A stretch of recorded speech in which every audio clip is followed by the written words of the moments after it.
Assalamualaikum semuanya.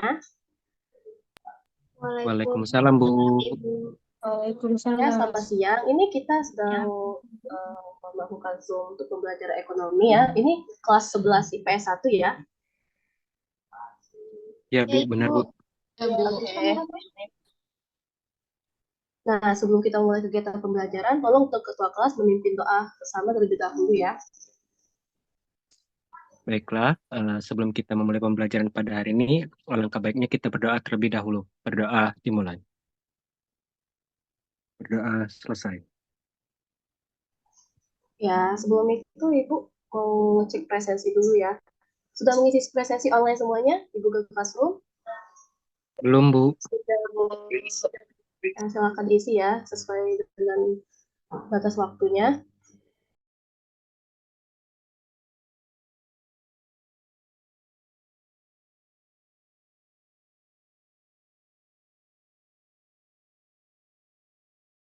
Nah, baik. Untuk hari ini kita akan membahas terkait dengan materi pengangguran. Sebelum itu Ibu mau tanya, ada yang tahu apa itu definisi dari pengangguran? Silakan menjawab langsung.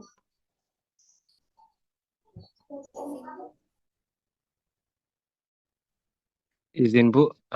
Jadi pengangguran itu ialah seseorang, individu yang sedang berusaha untuk mencari suatu pekerjaan untuk memenuhi kehidupannya.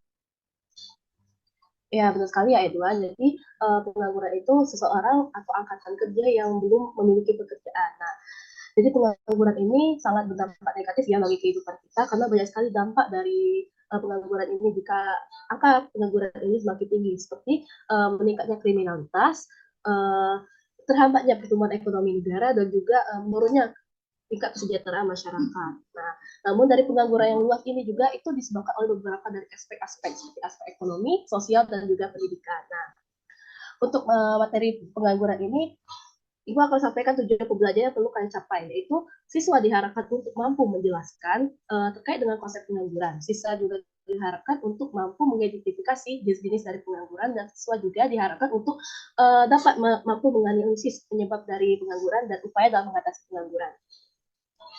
Nah, baik, sebelum kita langsung masuk ke materi, Ibu mau menampilkan terkait dengan studi kasus dari pengangguran di Indonesia. Silakan ditonton video berikut ini dengan seksama ya, karena ada pertanyaan yang akan Ibu ajukan.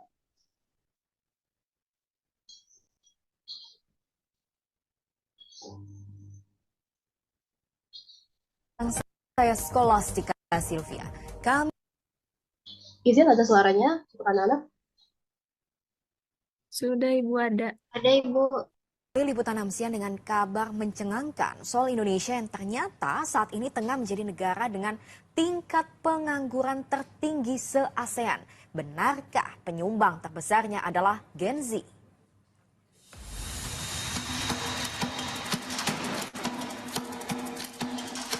Indonesia menjadi negara dengan tingkat pengangguran tertinggi di ASEAN tahun 2024. Menurut International Monetary Fund atau IMF, Indonesia tercatat memiliki tingkat pengangguran paling tinggi dari 6 negara tetangga lainnya. Dan Gen Z menjadi salah satu penyumbang terbesarnya. Jadi ancaman serius bonus demografi menuju Indonesia Emas 2045. Tim Liputan MCTV melaporkan. Dari video yang sudah kalian tonton itu sangat relate sekali ya dengan kehidupan kita sekarang ya. Banyak sekali Gen Z yang menganggur padahal mereka sudah lulus sarjana dan juga menyelesaikan ke kuliah mereka. Bahkan ada yang sampai S2 juga masih juga belum memiliki pekerjaan yang sesuai dengan apa yang mereka mau. Nah, dari video ini Ibu meminta kalian untuk melakukan analisis yang akan dilakukan di forum diskusi dengan pertanyaan apa yang menjadi penyebab utama dari banyaknya Gen Z ini menganggur padahal mereka sudah menyelesaikan sarjana dan juga mereka sudah menyelesaikan kuliah mereka. Nah, untuk jawaban kalian menjawabnya di forum diskusi ya bersama teman-teman. Ibu harap semua siswa dapat berpendapat aktif, menyanggah dan juga menyanggah jawaban dari teman-teman kalian. Forum diskusinya sudah Ibu buat. Silakan diisi ya. Baik, Bu. Silakan memberi respon semuanya.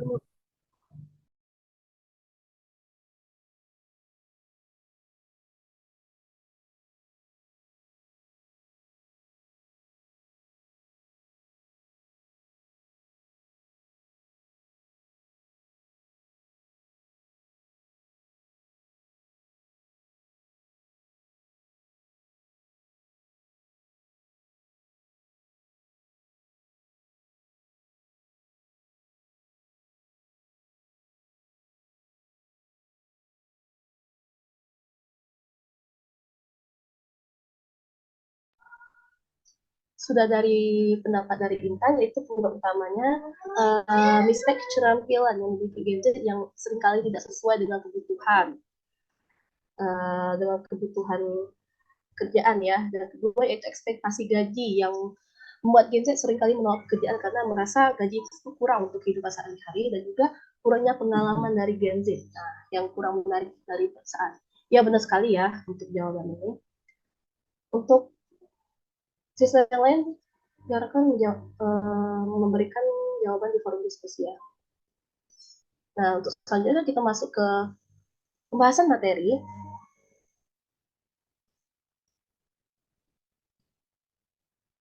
Nah,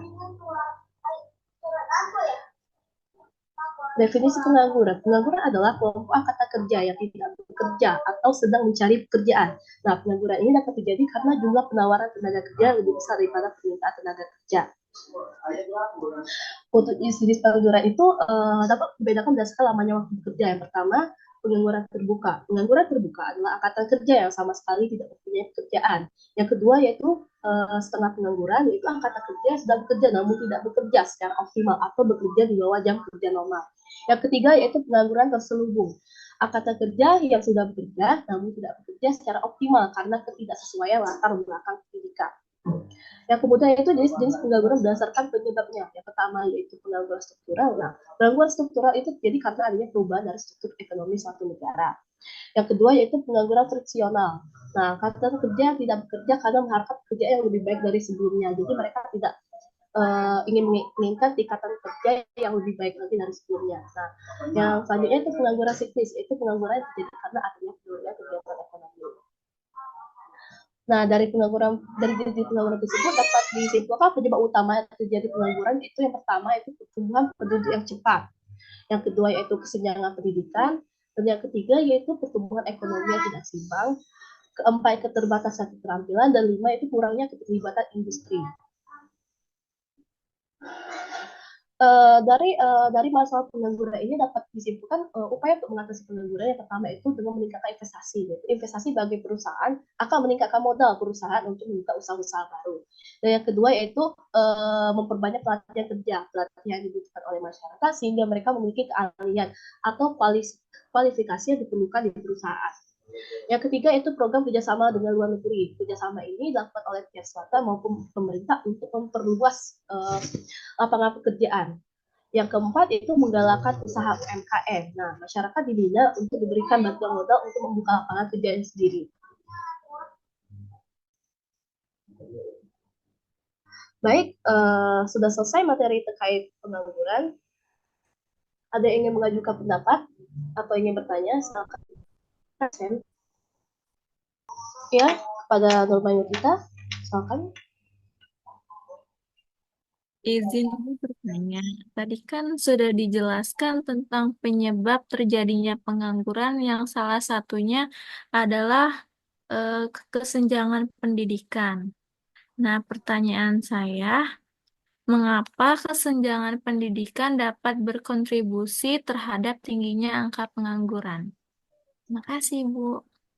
Nah, sebelum Ibu menjawab, ada teman-teman yang ingin menjawab dari pertanyaan Nurma Yudita. Silakan langsung menjawab. Izin Bu mau menjawab. Ya, silakan.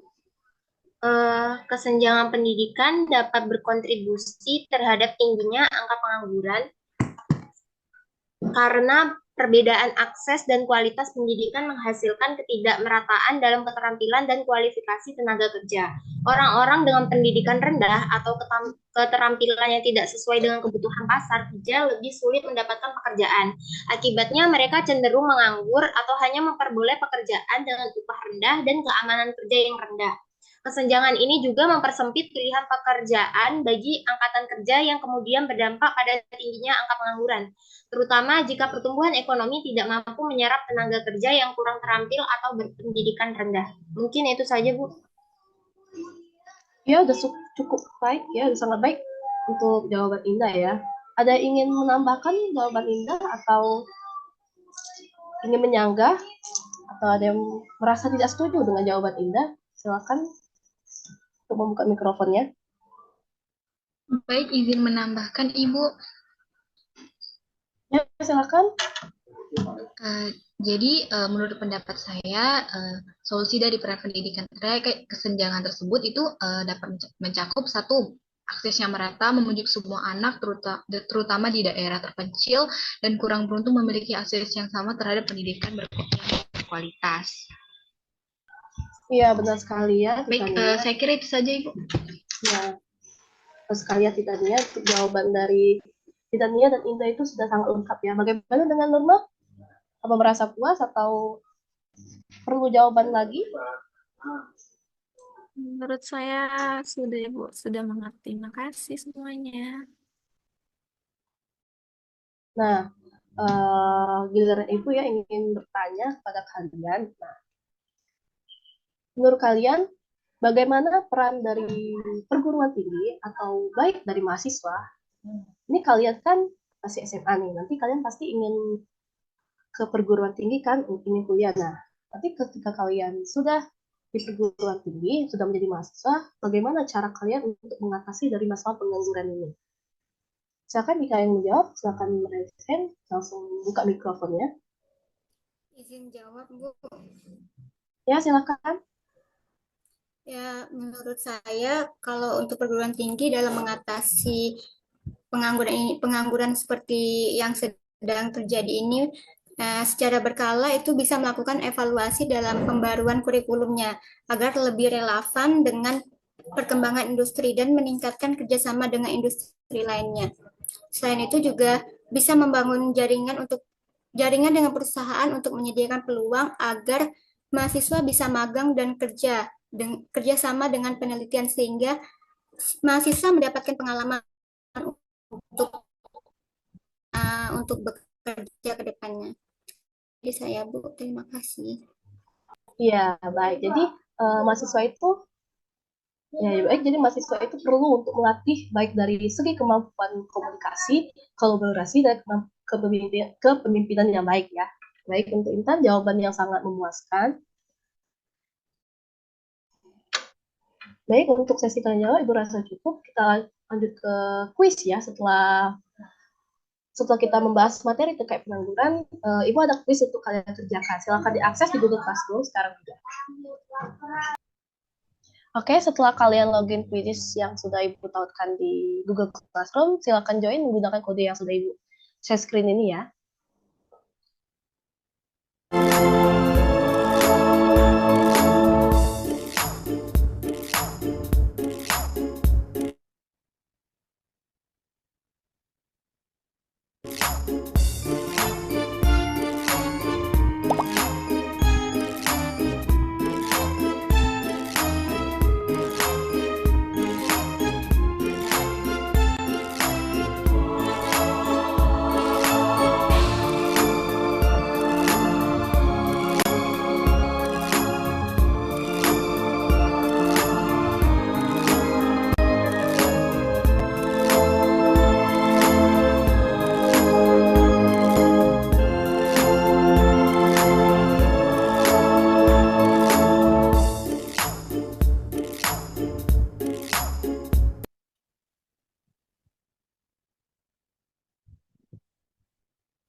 Oke, untuk hasil kuisnya bagus-bagus semua ya.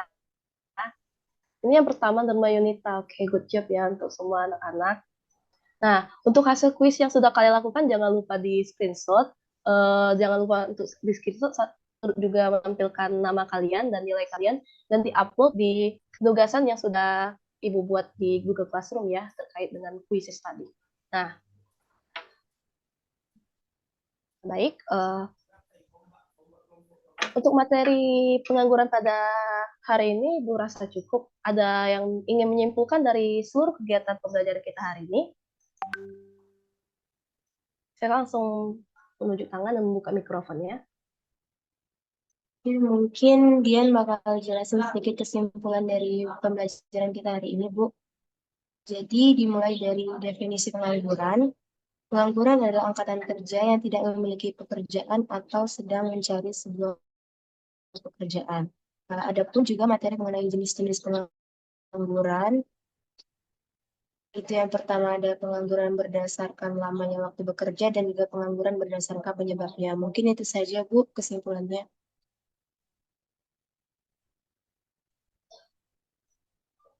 Baik, terima kasih Dian. Nah, jadi definisi dari kesimpulan yang Dian bacakan tadi, Ibu lengkapin lagi ya. Jadi definisi pengangguran itu angkatan kerja yang tidak memiliki pekerjaan atau ia yang sedang mencari pekerjaan. Nah, jenis pengangguran itu dibagi menjadi dua berdasarkan lamanya waktu bekerja, yaitu ada pengangguran terbuka, pengangguran setengah pengangguran, dan ketiga itu pengangguran terselubung. Dan juga ada pengangguran berdasarkan penyebabnya, yaitu apa saja? Pengangguran struktural, pengangguran friksional, dan juga pengangguran siklis. Nah, untuk penyebab kejadian pengangguran itu, penyebab utamanya itu dari pertumbuhan penduduk yang cepat, kedua kesenjangan pendidikan, ketiga pertumbuhan ekonomi yang tidak seimbang, yang keempat yaitu keterbatasan keterampilan, dan yang kelima itu kurangnya keterlibatan industri. Nah, untuk dari upaya pengatasan pengangguran, upaya mengatasi pengangguran yaitu dengan meningkatkan investasi bagi perusahaan dengan meningkatkan modal-modal perusahaan. Dan yang kedua yaitu memberikan banyak-banyak pelatihan kerja kepada angkatan kerja sehingga masyarakat itu pasti memiliki keahlian atau kualifikasi yang dapat dibutuhkan oleh perusahaan. Yang ketiga yaitu melakukan program kerjasama dengan luar negeri. Dan yang keempat yaitu menggalakkan usaha UMKM. Nah, baik, itu kesimpulan untuk materi pembelajaran kita pada hari ini. Sebelum itu, Ibu memberikan tugas, yaitu tugas terkait LKPD, Lembaga Kerja Peserta Didik, yang sudah Ibu tautkan di Google Classroom.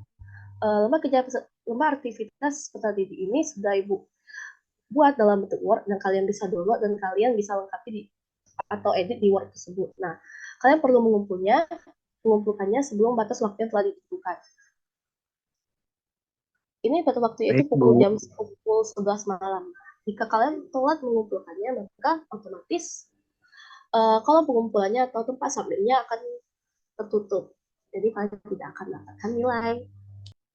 Baik, Ibu cukupkan untuk pertemuan kita pada hari ini. Mengucapkan Assalamualaikum warahmatullahi wabarakatuh. Selamat siang semuanya. Waalaikumsalam warahmatullahi wabarakatuh. Siang, Bu. Terima kasih, Bu. Terima kasih, Bu. Baik, semuanya.